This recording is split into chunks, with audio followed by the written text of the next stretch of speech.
una mañana que ha estado llena de informaciones. Por ejemplo, hoy el Consejo Constitucional entregó la propuesta de nueva Carta Fundamental al presidente Boric, texto que ha generado división al interior del mundo político de cara a lo que será el plebiscito del próximo 17 de diciembre. Para analizar esta propuesta, el periodo de campaña que se inicia en los próximos días, nos acompaña el académico de la Escuela de Gobierno de la Universidad Central, Marco Moreno, y también el director ejecutivo del Instituto Res Pública y académico de la Universidad San Sebastián, José Francisco Lagos. Marco, José Francisco, bienvenidos a Ganas 24 Horas, ¿cómo les va? Muchas gracias, muy bien. Lo primero, ¿cómo vieron la ceremonia de hoy día? Claro, una ceremonia acotada, con discursos bien claros. ¿Cómo vieron? Claro, siempre se hace el ejercicio de comparar con el proceso anterior. En este caso en particular, ¿cómo lo vieron? Marco, José Francisco. Marco, sí, efectivamente, el contraste con el proceso anterior es lo que sirve de alguna manera para poder evaluar, ¿no? Y claro, fue una ceremonia corta, sobria, con un discurso, creo yo, de la presidenta más político que el presidente. Fue más clara la posición. Fue bien al callo ella. Que sí, que tomó la presidenta Evia, ¿no es cierto? Tomó posición, diría yo, y fue crítica. Ya viene ella, como lo dijo al inicio también, cuando partió este proceso, hablando sobre la crisis moral de la República, ¿no? En alusión a esa idea que había a comienzo del siglo pasado también, respecto del siglo XX, digo, respecto de lo que pasaba con Chile. Y creo yo que el presidente, en todo caso, fue mucho más cauto en evitar nuevamente no tomar posición con claridad. No habló sobre el proceso, pero no tomar posición respecto de lo que muchos esperan y que es que se pronuncie sobre cuál de las dos opciones es la que él va a respaldar. José Francisco. Sí, yo creo que una de las cosas que ha marcado este proceso es el contraste inevitable con lo que pasó anteriormente. Y en esto las formas son muy importantes, no solamente en cuanto a la actitud respecto a las instituciones republicanas, en cuanto a la inauguración, en cuanto a la clausura y a la entrega del documento, sino que también en el proceso. Algunos decían que esto simplemente era lo mismo que lo anterior, pero con buenos modales, pero yo diría que en política los buenos modales importan muchísimo, porque habla una cuestión de republicanismo, de seriedad respecto a la materia que se está tratando, que contrastó mucho con lo anterior. Y respecto a lo de hoy, yo creo que Marco tiene razón en el sentido que hubo un discurso mucho más político que el de la presidenta Evia. El presidente Boric hace algo meramente protocolar, que yo creo que... ¿Hay un aprendizaje ahí, José Francisco, de lo que fue el proceso anterior de parte de la autoridad? Es decir, a ver, abracé como se abrazó la propuesta anterior, eso es una discusión que hoy día a esta altura ya está clara, y con los efectos que tuvo eso para el gobierno. El gobierno ahora quizás dice, miro a distancia, porque desde la derecha o de la centro derecha le han dicho todo el rato, entra el ruedo, y el presidente, este ruedo no entro, bueno, porque sabe lo que pasa. Es que yo creo que tiene un poco de aprendizaje y un poco también de apuesta. Ya, como, hay de las dos cosas. ¿En qué sentido? Claro, como la figura del presidente, yo creo que es la figura más potente del oficialismo por lejos, pero no puede jugar el partido ahora que se va a disputar, entre otras cosas, por lo que pasó en el proceso anterior.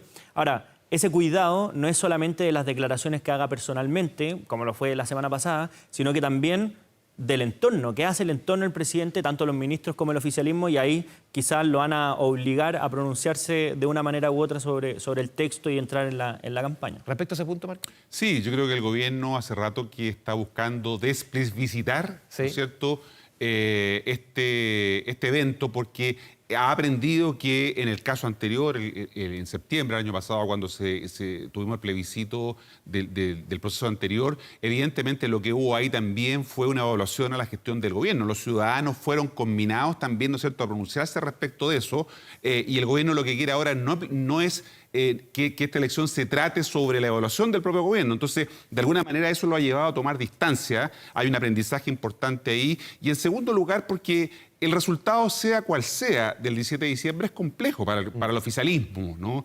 Para el gobierno, sin duda, pero para el oficialismo, de alguna manera, porque si gana la opción por aprobar el texto constitucional, ¿no es cierto?, y hay una nueva constitución, eso es distinto a lo que este gobierno quería y aspiraba. Pero si gana la opción del en contra, se mantiene la actual constitución. Entonces, es un escenario igual complejo para el oficialismo, que lo lleva a ser mucho más cauto, a no caer, ¿no es cierto?, en esta incitación, como tú decías, de que tome posición, ¿no? Ni el presidente ni sus ministros y ministras todavía han tomado... Todos tienen claro qué va a votar el presidente o qué va a votar sus ministros. Para eso para nadie es un misterio, ¿no?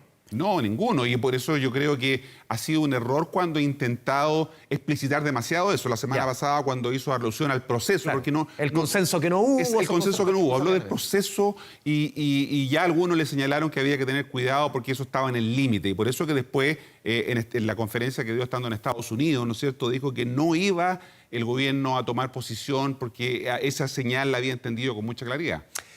No sé si tuviste la suerte, José Francisco, leer el fin de semana la entrevista de Alfredo Ñoñán, sociólogo en La Tercera, que decía, pase lo que pase, a favor o en contra, esto va a ser una derrota para las izquierdas. De todas formas, el tema es aquí intentar moderar esa derrota, o intentar manejar una suerte de balance de daños. ¿Cómo ves tú? ¿Coincides con él que esto, pase lo que pase, si gana el en contra, por ejemplo, como dice la encuesta, no es un triunfo de las izquierdas, porque la gran derrota ya fue. Aquí tú estás jugando o apostando, por ejemplo, decía él, a que se mantenga la Constitución que tú mismo calificaste como la de los 4 generales, en el fondo. ¿Cómo se equilibra eso? Porque al final es perder por poco. Claro, y ahí hay un punto interesante, y de hecho Alfredo Ñoñán lo dijo, también Carlos Peña en su columna del Mercurio. Yo cito a Ñoñán por el origen que él tiene político, Claro. en el fondo que ahí está también lo atractivo. Sí, no, pero el argumento iba en la misma línea, y yo creo que tienen razón, pero le agregaría un dato adicional, que es básicamente, uno puede perder, pero importa mucho cómo uno pierde. Si uno puede perder ganando, en qué sentido. Bueno, los políticos siempre Claro, pierden ganando. O sea, claro, eso es difícil asumir una derrota, y seguro si gana una de las dos posiciones va a haber gente celebrando igual, para cualquier de los dos lados. Pero hay una cuestión de fondo, que es que, a mi juicio, uno de los principales problemas del primer año de gobierno, y fue la gran oposición que tuvieron, fueron ellos mismos un año antes o meses antes. Es decir, las cosas que dijeron antes de asumir el gobierno finalmente terminaron pesándoles respecto a su gestión. Hoy día, respecto a la posición que tomen, que presumiblemente va a ser en contra, importa muchísimo también cómo se argumenta eso, porque hay un historial muy breve respecto a las cosas que decían aprobando y apoyando el proyecto de la Convención Constitucional. Es decir, ¿cuál va a ser el nivel de compromiso? Es decir, ¿cómo podría darse una posición de triunfo, entre comillas, si es que hay argumentos tan potentes respecto a lo que dijeron contra la Constitución actual, que sería por la opción que hoy día estarían decantando? En ese sentido, hace mucho ruido, mucho sentido lo que dice Alfredo Ñoñán y también Carlos Peña, en el sentido que no es un escenario para nada ideal para el gobierno. Marco. Sí, y por eso que el presidente lo volvió a repetir. Detrás de ese juicio está lo que el presidente señaló, que durante lo que resta de su gobierno, si es que se impone la opción a favor del actual texto constitucional, no, digamos, o se rechaza, ¿no es cierto?, no va a haber ningún intento del gobierno por volver a instalar la discusión constitucional. Ahora, la gran pregunta es si efectivamente con el resultado del 17 de diciembre se cierra la cuestión constitucional que lleva 43 años abierta, ¿no? Claro. Desde el año 1980 que se ha intentado cerrar primero el 89, después el 90, después con el 2005 con la reforma de Ricardo Lagos, que probablemente eso explica por qué también el presidente Ricardo Lagos tomó una posición, ¿no? Y ya dijo que él estaba en contra, porque evidentemente no podría ir a favor o tratar de que la Constitución que de alguna manera él logró, ¿no es cierto?, reformar, vaya a echarla abajo como si esto no hubiera sido ningún aporte para el desarrollo del país. Por lo tanto, creo que de alguna manera el presidente, cuando señala con mucha claridad que aún así se impusiera la opción del en contra, ¿no es cierto?, no va a llevar adelante ningún otro proceso constitucional durante su mandato. Marco, José Francisco, a ver, es inevitable que, y lo hemos visto en las otras votaciones, esto se presidencialice, aunque quedan 2 años para la elección presidencial. Y uno piensa, presidencializa por un lado que lo fue el proceso anterior. Es como un plebiscito a la gestión del presidente. Lo quieran o no, la derecha también juega eso, por eso invita al presidente a que salga al ruedo. Pero en la derecha, ¿cómo sienten ustedes que se juega acá? Porque uno podría pensar, en el análisis fácil, que si gana el a favor, está la cancha servida para José Antonio Kast. Si gana el en contra, quizás le puede servir más a Evelyn Matei, que se mostró más suspicaz y no ha sido quizás el guaripola del a favor como sí lo ha sido José Antonio Kast. ¿Cómo lo ves tú? Bueno, hay varias cosas, sobre todo que las votaciones, cualquiera sea que están dentro del periodo de gobierno, se tratan de una u otra manera también sobre la gestión de gobierno. Aunque no se quiera, pero... Aunque no sea la materia, final, por ejemplo, en las sí. elecciones municipales, también pasa exactamente lo mismo, e incluso se dice que las elecciones municipales podrían ser predictivas de cómo viene la elección pero quedan 2 años. presidencial. Pero en este caso Claro. puntual, cualquiera de las dos opciones. ¿Se puede dar un análisis tan fácil de que favorezca a uno el a favor y a otro el en contra, Evelyn Matei y José Antonio Kast? Hoy día las dos cartas más seguras. Yo creo que eso depende del resultado a quién le va a favorecer. Porque, por ejemplo, si es que en el Partido Republicano sigue la división o hay una división más marcada y eso se traduce en una votación o al menos en declaraciones públicas más complejas respecto al texto, va a poder capitalizar mucho peor José Antonio Kast que si es que todo Chile Vamos está como ha estado ahora, cuadrado con el proceso como con Evelyn Matei, haciendo algunos matices, haciendo diferencias, logrando algunos cambios, etc. Pero también no hay que olvidar lo que pasa en el sector del centro, con Jimena Rincón, por ejemplo, que tiene ideas de ser candidata presidencial respecto a su apuesta, qué es lo que está haciendo, y ahí yo creo que también va a depender mucho de cómo se termine dando el resultado, dónde se terminen concentrando la mayor cantidad de votos, sobre todo si es que gana la opción a favor y favorezca a esos candidatos presidenciales. ¿Cómo lo ves tú, Marco? Yo creo que, y es interesante tu pregunta en el sentido de la idea del plebiscito, yo tengo la impresión de que este también va a ser un plebiscito sobre José Antonio Kast. Ya. O sea, el resultado del referéndum que tengamos, ¿no es cierto?, el plebiscito que tengamos ese domingo 17, también nos va a dar señales respecto de la capacidad que tuvo José Antonio Kast. Él dijo, lo damos vuelta, como que Primero, tomó la primero bandera. darlo vuelta. Sí. Segundo, de ordenar y alinear, ¿no es Sí. cierto?, lo que son las fuerzas políticas que están detrás de esto, porque ya hemos visto una división importante en el Partido Republicano. El senador Rojo Edwards, parlamentarios que pertenecieron al Partido Republicano, como de la Carrera, Navellán, ¿no es cierto?, están tomando una posición Ahora por el en Johannes contra. Kaiser, hay algunos de Kusanovich y también Claro, esos son de Chile Vamos. No, sí, sé, de RN, pero es un poquito más amplio. Porque, claro, Pero eso sé dónde implica, va. ¿no es cierto?, que el liderazgo de José Antonio Kast, estamos hablando aquí, Ya, lo que se valora de el su liderazgo, opinión. no estuvo a la altura de este desafío. Y por lo tanto, muchos podrían decir, bueno, si no tuvo la capacidad de ordenar a su sector político, más allá del Partido Republicano, ¿cómo va, ¿no es cierto?, a encabezar o a ser el líder para enfrentar las elecciones presidenciales con un resultado incierto, porque su liderazgo no estuvo a la altura? Los ciudadanos, efectivamente, no solamente van a votar por la cuestión que tienen que definir ese día, sino que también hay otras valoraciones. Como dice José Francisco, se podrá evaluar eventualmente al gobierno, pero también podrán evaluar la capacidad que tuvo la derecha y José Antonio Kast de ordenar este proceso para conseguir un resultado que fuera más de consenso y más de acuerdo, que a las luces no se está consiguiendo. Al juicio de usted, entremos ya en materia del texto. ¿Qué pesa más acá, José Francisco y Marco? ¿El texto mismo o el cansancio? El cansancio de la gente de mirar este tema, porque uno ve desde el principio y la gente lo ve con distancia. Más allá del texto, ¿qué sientes tú? ¿Que juega más la calidad del texto, que le haga sentido a la gente, o definitivamente muchas personas que dicen, a ver, mi prioridad hoy día es seguridad, es economía, son estos temas, esto no me lo arregla, hoy día no quiero hablar de esto, rechazo o en contra? ¿Qué pesa más, crees tú? Bueno, es difícil tener... Y también cómo convocar a esa persona que lo ve de una Claro. manera arisca, más allá del texto, no, esto no lo quiero, no quiero saber de esto.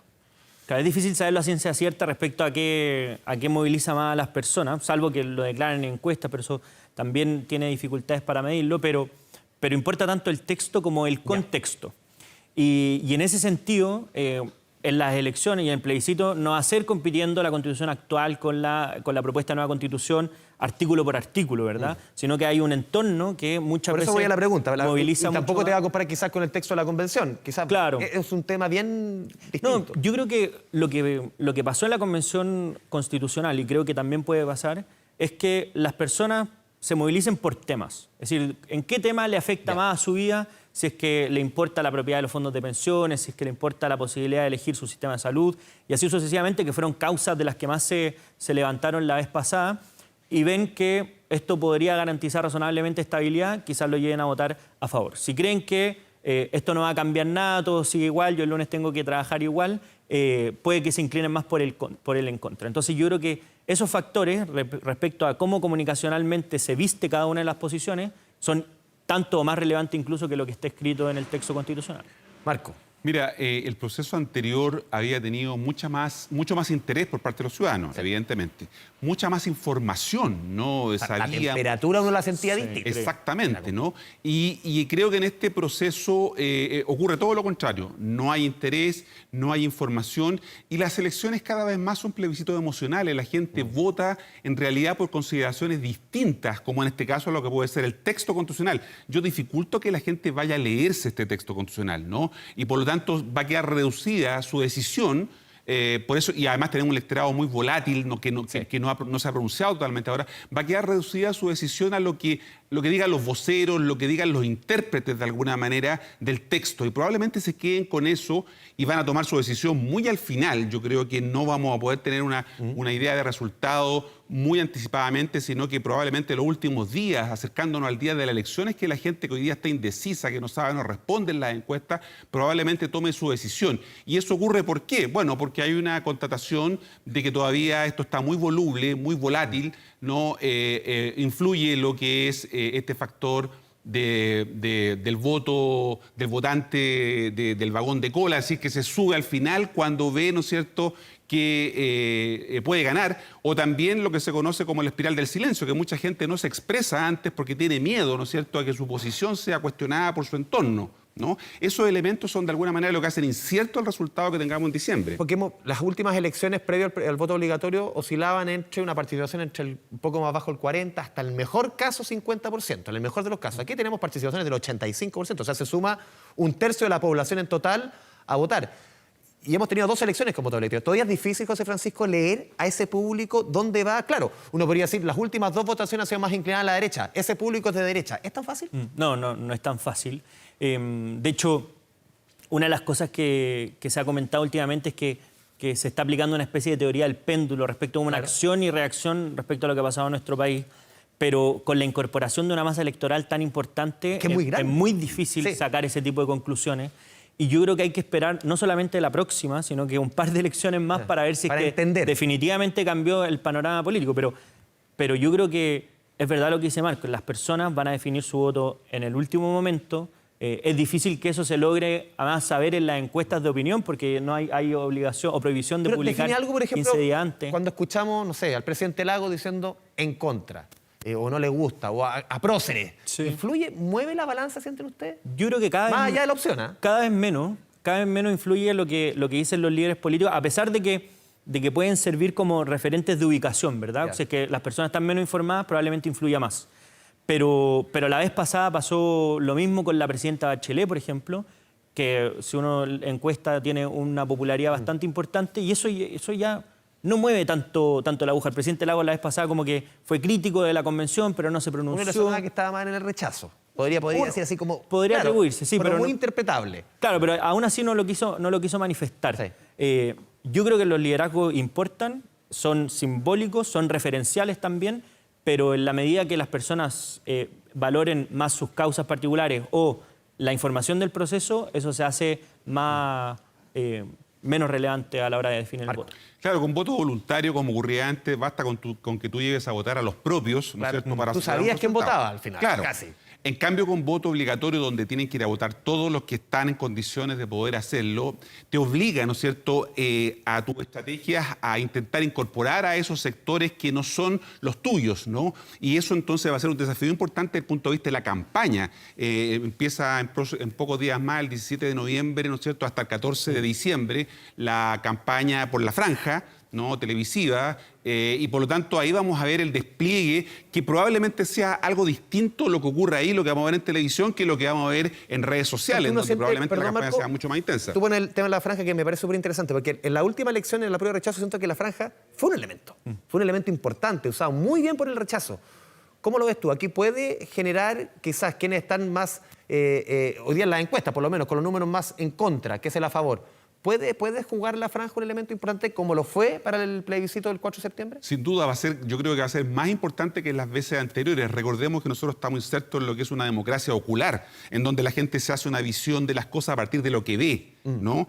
No va a leer el texto, pero por lo tanto lo que vea en la pantalla, ¿no?, en el televisor, en su dispositivo, va a ser importante para poder conformar su opinión respecto de cómo votar, ¿no? Y por lo tanto creo que van a jugar un rol muy, muy importante la campaña en televisión, pero que te insisto que va a ser eso distinto a lo que veamos que ocurre en redes sociales, en donde se va a apelar mucho más, con fuerza todavía, la tecla de las emociones, la tecla del miedo, es más que visceral son las que han estado redes sociales. presentes, claro. José Francisco, ¿cómo lo ves tú? Sí, pues que además en las redes sociales participan las personas más movilizadas también respecto a estos temas. Hay un nicho mucho más político, más... Claro. Exactamente. En cambio, yo creo que comparto con Marco que la franja es absolutamente crucial, sobre todo porque el plebiscito anterior también demostró que es muy popular tiene un montón de rating todavía, como el universo electoral prácticamente es todo el país, porque uno, claro, si el 15% no vota, no sabe dónde ir. Porque a lo que está conversamos antes, quizás en otro tipo de elecciones, no plebiscito, presidencial, la franja juega un factor que es más secundario. Aquí uno siente que sí jugó un elemento. Sí, exactamente. Pero yo creo que también influye por lo difícil que es dar a conocer lo que se está promoviendo o lo que a uno se está oponiendo. Porque no es una elección presidencial donde el voto es individual a una persona, como que hay una cuestión de confianza. Acá es un texto que es difícil, que tiene muchas páginas, que hay que interpretarlo, que los constitucionalistas se dedican mucho tiempo a estudiarlo, a ver todas sus consecuencias, que además son las reglas del juego, ni siquiera está el partido definido con la Constitución, entonces tiene cosas políticamente poco sexys para mostrar, y eso hace que sea una dificultad extra. Entonces la gente busca referencias, información, y yo creo que en eso la franja es lo que puede aportar. ¿Qué les parece el texto, Marco Moreno? Bueno, tiene el pecado, creo yo, de la dificultad de que no interpreta de manera amplia a lo que es el país, lo que es la sociedad, ¿no? Sabemos que hubo de alguna manera es el resultado de una visión muy identitaria, muy particular, y evidentemente eso te genera dificultades en la implementación. Yo creo que más allá del diseño... ¿Pero identitaria tanto como fue el proceso anterior, que se le calificó de refundacional, tiene el mismo tono, o identitaria en otro sentido? No, probablemente en otro sentido, en el sentido de que hubo ideas, ¿no es cierto?, que pueden resultarle en un boomerang, ¿no? El tema, por ejemplo, de las mujeres y el tema del aborto, que está algo confuso en el texto, puede ser un factor que lleve, ¿no es cierto?, a que las mujeres voten de una determinada manera. La tendencia que observamos en el mundo es que las mujeres tienden a votar más bien en el mundo, ¿no?, por opciones más progresistas, ¿no? Bueno, Exactamente. Y por eso que en el texto constitucional, refiriéndonos ya a lo que dice el texto, cuestiones de ese tipo pueden, ¿no es cierto?, ser utilizadas, ¿no es cierto?, de manera más concreta por la opción del en contra, ¿no? José Francisco tenía un punto cuando dice, claro, probablemente sea más fácil para el a favor, ¿no es cierto?, poner cosas concretas. En cambio, la campaña del en contra tiene que moverse con cuestiones más abstractas, más difíciles de poner en concreto para la gente, ¿no?, y que entienda la gente con claridad qué es lo que está en disputa. José Francisco, el texto. Mira, a mí en general me parece que es un texto razonable desde el punto de vista que sigue la tradición constitucional chilena, es decir, aquí no estamos frente a un texto refundacional que cambie y modifique el curso que ha tenido el país durante los últimos 30 años, y se recogen ciertos aspectos que son importantes para todos los sectores políticos. ¿Qué te hace ruido? Tú dijiste razonable, claro, uno dice razonable, pero ahí claramente hay cosas que a uno le hacen un poquito de cortocircuito. Sí, no, es que al final las reglas del juego van a depender de cómo se juega el partido. Por supuesto, pueden haber reglas mal diseñadas o pueden haber reglas bien diseñadas, pero las constituciones son simplemente el punto de partida donde los políticos juegan la cancha. Entonces, la Constitución, diga lo que diga, si es que hay cerrojos, entre comillas, o límites que no están bien definidos, pueden ser utilizados de muy mala manera, como por ejemplo pasó con los retiros de fondos previsionales con la Constitución actual. Es decir, nada garantiza que la visión que hoy día se tenga respecto al texto vaya a asegurar un resultado de determinada manera. Yo sí creo que es un problema el que no haya habido una transversalidad política lo suficientemente potente para dar una señal clara a la ciudadanía. Pero creo que también hay responsabilidades bastante compartidas. No creo que aquí haya sido un proceso que los republicanos que ganaron la elección se hayan llevado la pelota para la casa, sino que faltó voluntad también por parte de la centroizquierda y el oficialismo de dar sus votos a cosas que ellos decían y establecían antes como requisitos y que finalmente cuando se pusieron en las votaciones no concurrieron con sus votos. Y yo creo que eso es un problema, sobre todo, no solamente para este proceso que es importante, sino que para las discusiones que vienen, que al final las declaraciones sigan también la concreción de los votos y la concurrencia. José Francisco Lago, con Marco Moreno, le agradecemos este espacio, esta conversación con Canal 24 Horas. Muchas gracias. Muchas gracias por la invitación. Buena jornada.